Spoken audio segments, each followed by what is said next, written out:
আসসালামু আলাইকুম দর্শক, আশা করি সবাই ভালো আছেন। অনেকদিন পর নতুন একটা ভিডিও নিয়ে আসলাম, আশা করি আপনাদের ভালো লাগবে। আজকের ভিডিওতে থাকছে মানিকগঞ্জ জেলার সাটুরিয়া উপজেলায় অবস্থিত জমিদার বাড়ি। তো এই পুরাতন জমিদার বাড়ির ঐতিহ্য তুলে ধরার চেষ্টা করব। তো আমি আছি, আমার বন্ধু আছে, আমার দুই বন্ধু আছে। অবশ্যই আমার ভিডিওটা শেষ পর্যন্ত দেখতে থাকবেন। তো লেটস গো এভরিওয়ান।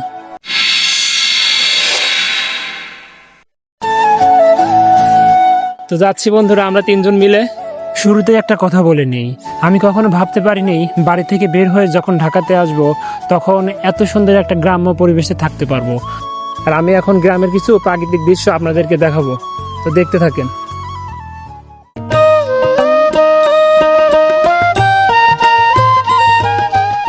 ইট পাথরের শহরে চার দেওয়ালের মধ্যে বন্দি থাকা আর গ্রামের খোলামেলা প্রাকৃতিক মুক্ত বাতাসে ডানা মিলে উড়ে বেড়ানোর মধ্যে অনেক পার্থক্য রয়েছে।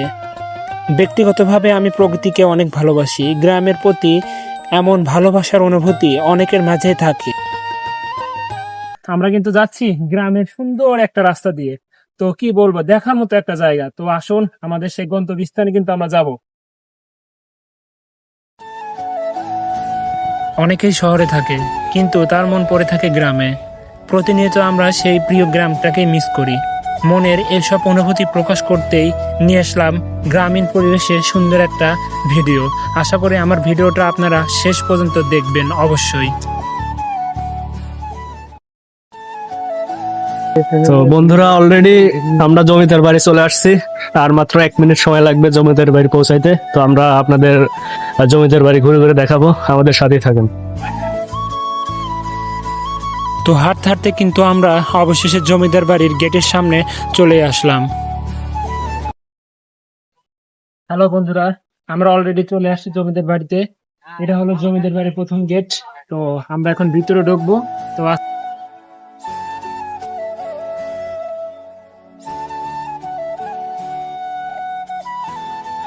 এই জমিদার বাড়িটা মূলত মানিকগঞ্জ জেলার সাটুরিয়া উপজেলার ধানগড়া ইউনিয়নে অবস্থিত বলে। তো বন্ধুরা, এখন আমরা জমিদার বাড়ির ভিতরে প্রবেশ করব। তো জমিদার বাড়ির ভিতরে মানে রুমের মধ্যে কি রকম মানে সিস্টেম আর কি, আগে কি রকম ভাবে রুম গুলো তৈরি করা হতো, ওর মধ্যে মানুষ কিভাবে থাকতো, সেগুলো আপনাদের আমরা দেখাবো। তো আসুন আমরা ভিতরে।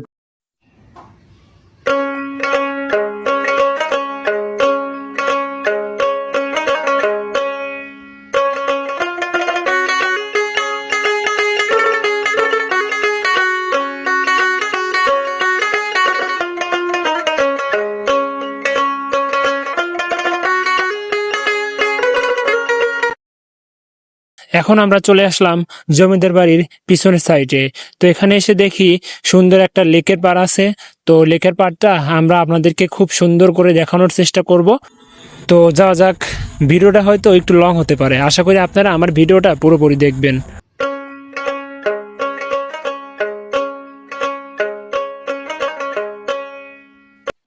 পুকুর পাড়ের যে বসার জন্য জায়গাগুলো তৈরি করা হয়েছিল সেগুলো এখন অনেক পুরাতন হয়ে গেছে, যার কারণে অনেক জায়গা ভেঙে চুরে গেছে।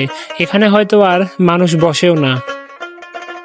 তো বন্ধুরা, দেখতেই পাচ্ছেন পুকুর পাড়ের সুন্দর দৃশ্য। দেখলে মনটা জুড়েই যায়।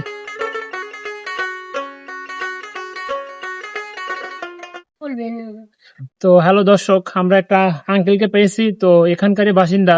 তো আমরা তার কাছ থেকে জানার চেষ্টা করব এই জমিদার বাড়ির কিছু অজানা তথ্য আর কি। তো আসুন। আসসালামু আলাইকুম। ওয়ালাইকুম সালাম। তো আঙ্কেল, আপনি তো এখানকারই বাসিন্দা না? হ্যাঁ, এই জায়গায় তো ওই পাশেই বাড়ি। এই জমিদার বাড়িটা প্রায় তাও কত বছর পুরনো হতে পারে, একটু আমাদের যদি একটু ধারণা দিতেন আর কি। কত বছর এটা তো ওইভাবে বলতে পারুম না, কিন্তু আমার বাপের যে বাপ ছিল, মানে আমার যে দাদা, বড় দাদা, আচ্ছা। সেই বাড়ির সর্দার ছিল। তার নাম আসলে হলো সদু সর্দার। এখন কত বছর এটা তো আমরা তো সেখান থেকে ধারণা করা যায় যে আপনি ধারণা করতে পারেন যে এই জমিদার বাড়িটার কত বছর পুরনো, মানে আমাদের যদি একটু ধারণা দিতেন আর কি, যে এত বছর। তত সঠিক করে পারুম না, ব্রিটিশেরও মেলা আগে। ও আচ্ছা, মানে ব্রিটিশ আমলেরও অনেক আগে জমিদার বাড়ি। ও আচ্ছা, ধন্যবাদ। ধন্যবাদ আপনাকে। তো বন্ধুরা, আপনারা কিন্তু শুনতে পারলেন এই জমিদার বাড়িটা, মানে সে বললো আর কি প্রায় ব্রিটিশ আমলেরও আগেকারের জমিদার বাড়িটা। তার মানে ধারণা করা যাচ্ছে যে জমিদার বাড়িটা কত বছরের পুরনো। তো আসুন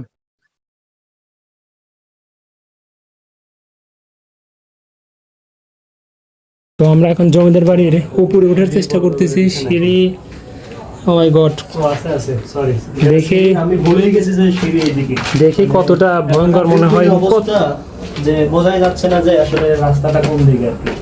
তো আমরা উঠতেছি আস্তে আস্তে উপরে।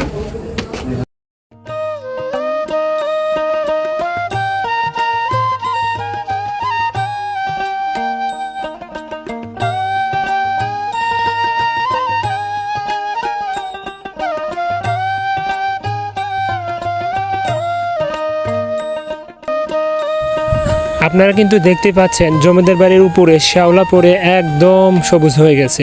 তো এর থেকে বোঝা যায় যে কত বছরের পুরাতন এই জায়গাটা।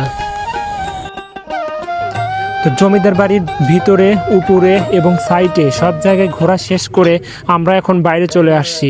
বাইরে একটা চাচা নাকি চা তৈরি করে, এখানে নাকি তার হাতের চা অনেক ভালো হয় আর কি। তো আমরা সবাই মিলে চাটা খেয়ে বের হয়ে আসলাম। তো এই ছিল আমার ভিডিওটা। তো আশা করি ভিডিওটা আপনাদের অনেক ভালো লেগেছে।